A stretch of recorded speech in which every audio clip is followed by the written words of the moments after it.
the Smalltown conference. But we rode around a little bit yesterday together, and I got to know him a little better. And underneath all the flash, there is actually a great strength and reserve of character and personality. And I'm honored to have gotten to know you a little bit better. Oh, don't say those kind of things. It's a secret. Anyway, I invite you to welcome up to the stage James Lowe, the Jiggy Jaguar.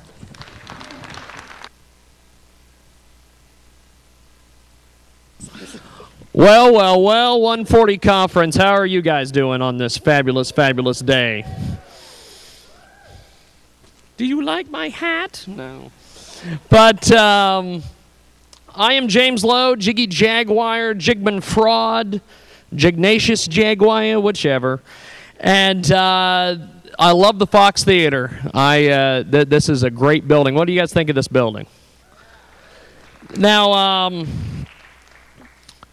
my topic, as we see up there on the screen, community action through social media.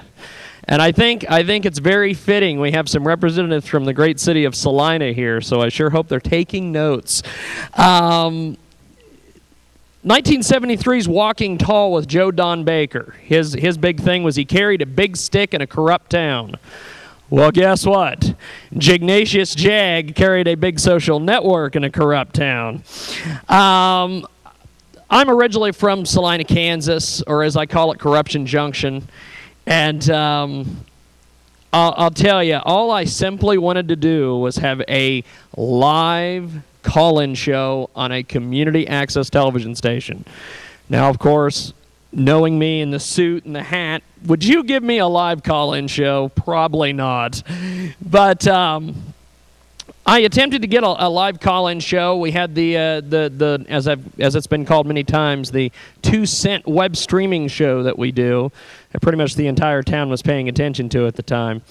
But I wanted to get a show on Access TV, and I wanted to be able to make a difference in the community and things of that nature. However,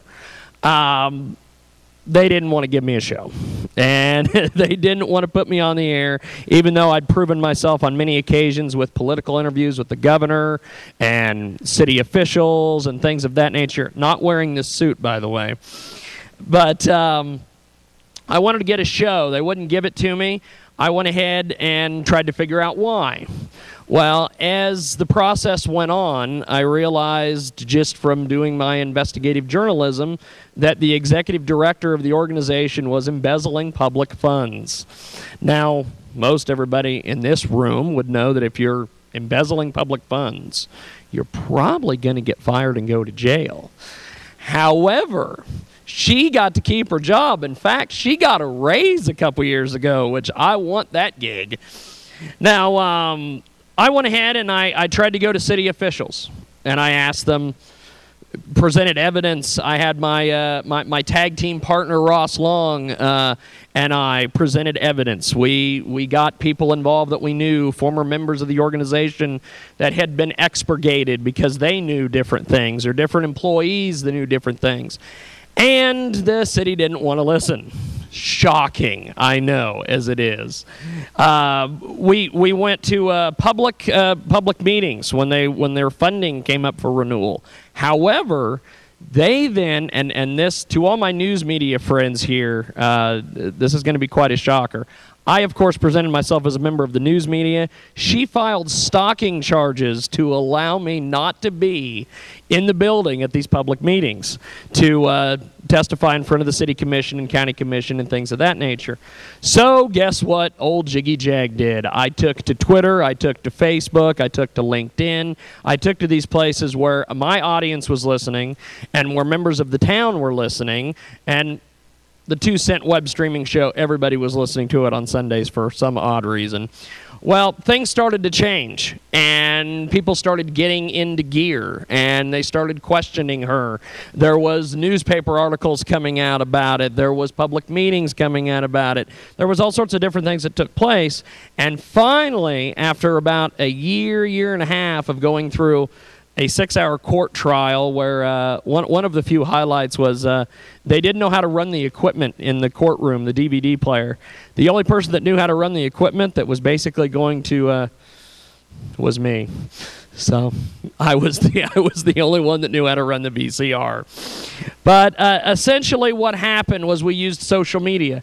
We used Twitter. We used Facebook. We used all these, as they say, techie tools to get the word out about it. And finally, after it was all over with, about a year and a half, we ended up having the city cut her funding by a couple percentage points. Instead of a 4-year contract, she got a 2-year contract.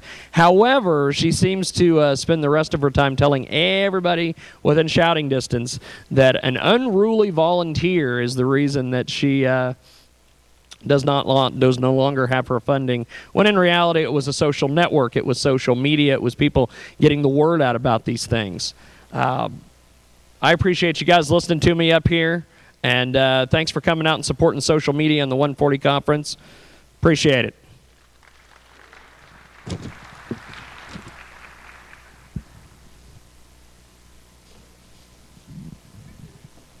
Wait a minute. Janice, will you take a picture? Put that hat on. Uh-oh. Photo op time, baby. I mean, isn't it a great hat? Thank you, dear. Thanks. I appreciate it. All right, next up, we have Jennifer Campbell with the Kansas Humane Society, and I'm a big believer in Humane Society people, so let's give